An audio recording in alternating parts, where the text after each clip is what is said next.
lies. Look me in the face, tell me that you love me, even if it's fake. Everyone, welcome back to my channel commerce with Anjali Talwar. So आज जो हम topic करने वाले हैं वो है types of reserves. हमने provision and reserve का चैप्टर स्टार्ट किया था, जिसमें हमने प्रोविज़न क्या होता है, रिज़र्व क्या होता है और इनका डिफरेंस क्या होता है वो हम क्लियर कर चुके हैं, राइट। तो आज की क्लास में एक छोटा सा टॉपिक करेंगे जो कि है रिजर्व्स के टाइप, और ये करके आपकी क्लास मतलब ये चैप्टर आपका खत्म हो जाएगा, ठीक है। तो रिजर्व दो तरीके के होते हैं। रिजर्व्स होते हैं, एक तो रिवेन्यू रिजर्व, एक होता है कैपिटल रिजर्व। देखो नाम से क्लियर हो रहा है, रिवेन्यू और कैपिटल। रिवेन्यू नेचर की चीज़ें मतलब जो अपने डेली बेसिस के काम से हमें प्रॉफिट हो रहा है, लाइक डेली ऑपरेशंस कर रहे हैं, ठीक है, डेली काम कर रहे हैं, बिजनेस कर रहे हैं, उससे जो प्रॉफिट हुआ उस प्रॉफिट का कुछ पार्ट हमने साइड में रख लिया फ्यूचर लॉसेस के लिए, तो वो हमारा होता है रिवेन्यू रिजर्व्स, ठीक है। रिवेन्यू प्रॉफिट का पार्ट, रिवेन्यू प्रॉफिट मतलब जो डेली बेसिस का है कि होना ही होना है, राइट, सेल्स हुई एंड ऑल, उसकी वजह से प्रॉफिट हुआ है, ठीक है।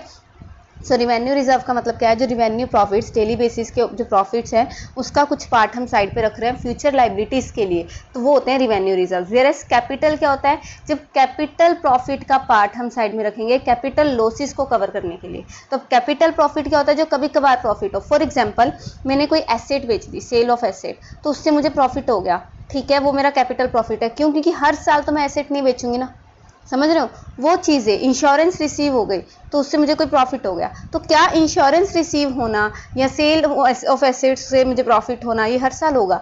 नहीं होगा। तो वो चीज़ें जो कैपिटल नेचर की हैं, जो डेली ऑपरेशंस का पार्ट नहीं है, उसकी वजह से जब प्रॉफिट हो जाए और उसका पार्ट हम साइड में रखें तो वो होता है कैपिटल रिजर्व्स। यहाँ तक समझ आया? Easy. Revenue reserve, revenue profit का कुछ हिस्सा हमने साइड में रखा है फ्यूचर लॉसेस के लिए, और कैपिटल रिजर्व, कैपिटल प्रॉफिट का कुछ हिस्सा हमने साइड में रखा है कैपिटल लॉसेस को कवर करने के लिए कल को, ठीक है। तो आगे रिवेन्यू रिजर्व दो तरह का होता है, जनरल रिजर्व और स्पेसिफिक रिजर्व। जनरल तो वो हो गया जो हमने ऐसे ही बना दिया generally, generally in the sense कि हमने 1 लाख रुपए साइड में रखा है कि कल को कोई भी दिक्कत आती है उसमें हम इसको यूज़ कर सकते हैं। जनरली कोई भी दिक्कत आ रही है चाहे, ठीक है, वो हमारी होती है, किसी भी चीज़ के लिए हम इसको यूज़ कर सकते हैं। और अगर ये यूज़ ना हुआ तो बाद में किसमें, ओनर्स में, मतलब हमारे शेयर होल्डर्स लगा लो, ओनर्स में क्या है मतलब डिवाइड हो जाएगा, राइट। इजी। मतलब क्या होता है मैं तुम्हें बताती हूँ। देखो एक ना रिटेन्ड अर्निंग्स होते हैं, आई थिंक आपने पढ़ा होगा। फॉर एग्जांपल मुझे 10 लाख का प्रॉफिट हुआ, राइट। अब 10 लाख के प्रॉफिट में से मैंने 6 लाख तो एज डिविडेंड पे कर दिया शेयर होल्डर्स को जो हमारे रियल ओनर्स होते हैं, और 4 लाख रुपए मैंने रख लिए अपने फ्यूचर जनरल रिजर्व के तौर पर, फॉर एग्जाम्पल कि कल को अगर लॉस हो जाए एज रिटेन्ड अर्निंग्स। यहाँ तक समझ आया? तो ये जनरल रिजर्व है। तो ये अगर मैं 4 लाख ना देती तो 10 का 10 लाख शेयर होल्डर्स को मिलता कि नहीं मिलता? तो ये है तो उन्हीं का प्रॉफिट है ना, बस हमने बिजनेस में कल को कोई दिक्कत ना हो उसके लिए साइड में रख लिया। और कल को अगर ये 4 लाख यूज नहीं होगा तो किस में डिवाइड होगा? ओनर्स में। इजी। तो वो चीज़ आ जाएगी, ठीक है। तो ये होते हैं जनरल, जो जनरली बनाते हैं। और स्पेसिफिक नाम से क्लियर हो रहा है, जो स्पेसिफिकली किसी लाइक WCR बनाया मैंने, workman compensation reserve. Workman compensation का मतलब क्या है कि अगर हमारे यहाँ पे किसी भी एम्प्लॉय को फैक्ट्री में काम करते हुए, बिजनेस प्रीमाइजेस में काम करते हुए कुछ हो जाता है, कोई एक्सीडेंट हो जाता है, तो उसका जो मेडिकल का खर्चा होता है या उसका कोई भी खर्चा होता है वो कंपनी उठाती है, राइट। तो वो भी क्या है, हमारा एक तरह से लॉस है। तो हमने एक रिजर्व बना रखा है, पैसा साइड में रख रखा है कि कल को अगर किसी एम्प्लॉय का एक्सीडेंट होता है तो हमें खर्चा करना पड़ सकता है, तो वो होता है WCR, और ये वर्कर्स के लिए ही यूज होगा। सो ये हो गया स्पेसिफिक, ठीक है। IFR क्या होता है? Investment fluctuation reserve. मैंने इन्वेस्टमेंट ले रखी है, मार्केट वैल्यू लगा लो 1 लाख की, कल को उसकी वैल्यू बढ़ भी सकती है और कम भी हो सकती है, ठीक है। तो अगर कम होगी तो हमें क्या हो जाएगा? लॉस। उसके लिए मैंने कुछ रिजर्व बना रखा है, समझ रहे हो। तो जो मैंने स्पेसिफिकली किसी चीज के लिए, किसी स्पेसिफिक लॉस के लिए रिजर्व बना रखे हैं, तो वो किसका पार्ट हो जाएगा? स्पेसिफिक रिजर्व का। इजी। ये आपका क्या था? ओवरव्यू। चलो इसको फटाफट बुक से पढ़ लेते हैं। सबसे पहले आगे रिवेन्यू रिजर्व। कहते रिवेन्यू रिजर्व्स क्या है? This reserves come into existence out of profits which have been earned in the course of day to day business operation. मतलब नॉर्मल काम करके जो हमने प्रॉफिट कमाया उसमें से कुछ पार्ट हम साइड रख रहे हैं, ठीक है। तो वो क्या होता है? Revenue reserves. So therefore the revenue reserve represent undistributed profit and such are available for the distribution of dividend. Easy, right.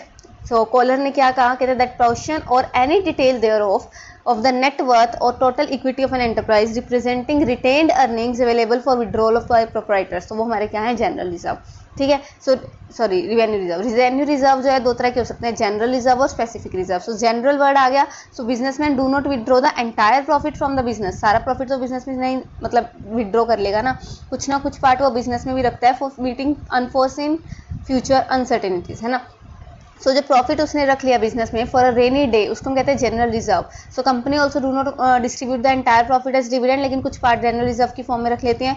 तो इन रिजर्व को हम कंटीजेंसी होता है सिचुएशन की, अगर जरूरत पड़ गई, कुछ ऐसी सिचुएशन आ गई कि पैसों की जरूरत है, तो कंटीजेंसी रिजर्व या फ्री रिजर्व के नाम से भी हम इसको जानते हैं, because these are not created for any specific purpose and can freely be use for any purpose. Easy. तो इसका मेन ऑब्जेक्टिव्स क्या है? कहता है जनरल रिजर्व को क्रिएट किया जाता है, यूटिलाइज किया जाता है any of the following purpose. सबसे पहले फॉर मीटिंग अनफोर्सिन लॉसेस, कुछ अनफोर्सिन लॉसेस हो गए, strengthening the financial position of the business, expansion of business through internal resources और ploughing back of profits. Retain earning पड़ा है, रिटेन अर्निंग पड़ा ना बिजनेस, इसके बाद हम बिजनेस ही स्टार्ट करने वाले हैं, तो वो चीज़ आ जाएगी। For equalisation of dividend over years in case of companies, it is not compulsory and binding upon the business enterprises to maintain general reserve. ठीक है, तो कहता है जनरल रिजर्व बनाना कंपलसरी नहीं है, ये रिजर्व क्रिएट करते हैं इन द ईयर जब प्रॉफिट हमें ज़्यादा हो रहा है, तो मैनेजमेंट को सही लगता है कि ठीक है हम कुछ रिजर्व रख सकते हैं, राइट। और ये बैलेंस शीट में ओनर्स इक्विटी में ही दिखाया जाता है, ठीक है, क्योंकि है तो ओनर का ही है। चलो, जनरल रिजर्व हो गया। अब आ गए हम स्पेसिफिक रिजर्व पे। स्पेसिफिक रिजर्व्स क्या होते हैं? वो रिजर्व जो क्रिएट किया जाता है स्पेसिफिक पर्पस के लिए और उसी पर्पस के लिए उसको यूज कर सकते हैं, राइट। जैसे डिविडेंड इक्विलाइजेशन रिजर्व, ये क्या होता है? मैंने आपको कल की क्लास में बताया था। डिविडेंड अगर मैंने एक साल 10 रुपये पर इक्विटी पर शेयर, मतलब अर्निंग पर शेयर मैंने दी है, तो अगले साल भी मैं 10 के आसपास ही दूंगी। अगर मैं इसको कम करके 2 या 4 रुपये कर देती हूँ तो मेरी गुडविल बहुत ज़्यादा कम हो जाएगी। इसीलिए हर कंपनी डिविडेंड को इक्वलाइज करना चाहती है कि एटलीस्ट एवरेज उतना ही रहे, राइट। तो कई बार अगर पैसे नहीं है और रिजर्व्स पड़े तो हम उसी रिजर्व्स में से जनरल रिजर्व, स्पेसिफिक रिजर्व, ये वाला डिविडेंड इक्वलाइजेशन रिजर्व रखा है, तो इसमें से मैं पैसे, जो अगर मेरे पास पैसे नहीं है तो इसमें से मैं यूज कर सकती हूँ। वो क्या होता है? Dividend equalisation reserve. Such a reserve is created to maintain steady rate of a dividend. So in the year which the profits are sufficient, a part of the profit हम इस रिजर्व में ट्रांसफर कर देते हैं और अगले साल कभी अगर इनसफिशिएंट हो प्रॉफिट तो उस साल डिविडेंड पे करने के लिए इस रिजर्व को हम यूज कर सकते हैं। फिर आता है reserve for replacement of asset, वही सेम जो कल भी पढ़ा था।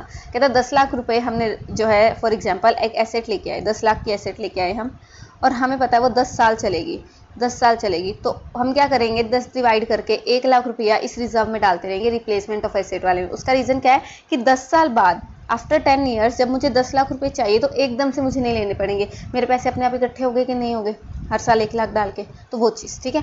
सो such a reserve is created to provide financing for the replacement of an asset at the end of its serviceable life. Amount of annual depreciation charge करते हैं, वो capable है सिर्फ ओरिजिनल कॉस्ट को, ठीक है, मतलब प्रोवाइड करने के लिए कि जो भी उस पर खर्चा हो रहा है एक्स्ट्रा, ठीक है।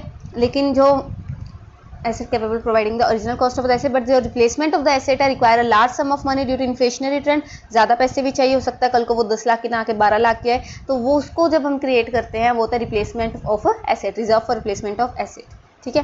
फॉर एग्जांपल कोई एसेट परचेज की 10 साल के लिए 10 लाख के लिए 10 लाख की और डेप्रिसिएशन है 10% का ओरिजिनल कॉस्ट का, तो वो 10 लाख रुपए ही पूरा कर पाएगा। लेकिन करंट प्राइस अगर उसका एसेट का 40 लाख हो जाए तो एडिशनल सम 30 लाख रुपए रिक्वायर्ड कैसे होंगे? वो हम करेंगे reserve for replacement of asset से। इजी, ठीक है। तो एनुअली हम क्या करेंगे? हर साल कुछ ना कुछ अमाउंट जो है surplus of statement of P&L से, मतलब प्रॉफिट एंड लॉस से किसमें ट्रांसफर कर देंगे? एसेट रिप्लेसमेंट रिजर्व में, डेबिट साइड डालते रहेंगे, है ना, तो कैपिटल रखते रहेंगे साइड, वो चीज़ हो जाएगी। इजी। फिर आता है इन्वेस्टमेंट फ्लक्चुएशन फंड। मैंने आपको बता ही दिया कि अगर कंपनी ने कोई इन्वेस्टमेंट ले रखी है, वो अगर उसकी वैल्यू डाउन हो जाए, कंपनी ने बाहर कोई इन्वेस्टमेंट किसी और शेयर्स में जो है लगा लो इन्वेस्ट किया, उसकी वैल्यू डाउन हो जाए तो लॉस हो जाएगा, उसको कवर करने के लिए। वर्कमैन कंपनसेशन क्या होता है कि अगर वर्कर को कोई एक्सीडेंट हो जाए वर्कर का, तो उस टाइम पर उनको खर्चा करना पड़ जाए, वो। डिबेंचर रिडम्पशन रिजर्व, रिडम्पशन क्या होती है कि after some point of time हमें उनके पैसे वापस करने, अगर 5 साल के लिए डिबेंचर हमने इशू किए तो 5 साल बाद उनको रिडीम करना पड़ेगा, रिडीम मतलब पैसे वापस करना, तो वो 5 साल बाद पैसे कहाँ से आएंगे? उसके लिए रिजर्व बना सकते हैं, ठीक है। तो ये थे कुछ स्पेसिफिक रिजर्व, समझ आया? हमने अभी तक क्या पढ़ा? हमने रिवेन्यू रिजर्व कंप्लीट कर लिया, देखो यहाँ से हमने रिवेन्यू रिजर्व कंप्लीट कर लिया, क्या होता है, ठीक है, जो डे टू डे ऑपरेशंस, जो हमारे बिजनेस ऑपरेशंस होते हैं उससे जो प्रॉफिट होता है उससे साइड रखते हैं। जनरल रिजर्व जो स्पेसिफिक पर्पस के लिए नहीं होता, स्पेसिफिक रिजर्व जो स्पेसिफिक पर्पस के लिए होता है और उसी के लिए यूज़ किया जा सकता है। अब जो हमें पढ़ना है वो है कैपिटल रिजर्व, राइट। और कैपिटल रिजर्व मैंने आपको बता दिया कि कैपिटल प्रॉफिट का कुछ पार्ट हम साइड में रखते हैं कैपिटल लॉसेस को कवर करने के लिए, ठीक है, यहाँ पे आएगा ये capital reserves. So in addition to the normal profit, capital profit भी अर्न हो जाते हैं बिजनेस में बहुत सारे सोर्सेज से।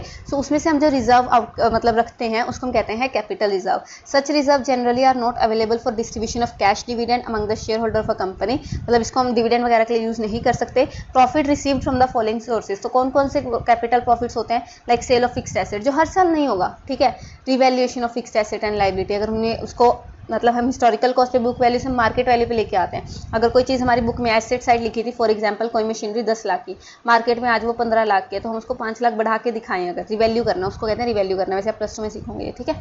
तो उस टाइम पे जो प्रॉफिट हो जाए वो हर साल नहीं करेंगे। Premium received on issue of shares और डिवेंचर, या profit on purchase of running business, profit prior to incorporation of company, या profit from the reissue of forfeited share, profit on redemption of debenture. तो इन सब से जब profit होता है, ठीक है, इसको 2-4 लर्न कर लेना एग्जाम्पल के लिए, ज़्यादा मत्था मारने की जरूरत नहीं, सारे चैप्टर प्लस 2 में, ठीक है। सो ये हो जाएगा आराम से। तो ये सारे क्या है, हमारे कैपिटल प्रॉफिट्स हैं। तो इनका कुछ पार्ट कहता है all the capital profit mention above should be treated as capital reserve. तो इसको हम क्या करेंगे, कल को अगर हमको कैपिटल लॉस हो जाता है, अब एसेट बेचने से जरूरी थोड़ी हमेशा प्रॉफिट हो, कई बार लॉस भी हो जाता है, बहुत शेयर देने पड़ सकते हैं, शेयर को डिस्काउंट पे इशू करना पड़ सकता है, वैसे वो अलाउड नहीं है, सिर्फ हम सेट इक्विटी शेयर को डिस्काउंट पे देते हैं ना, तो वो चीज़ें।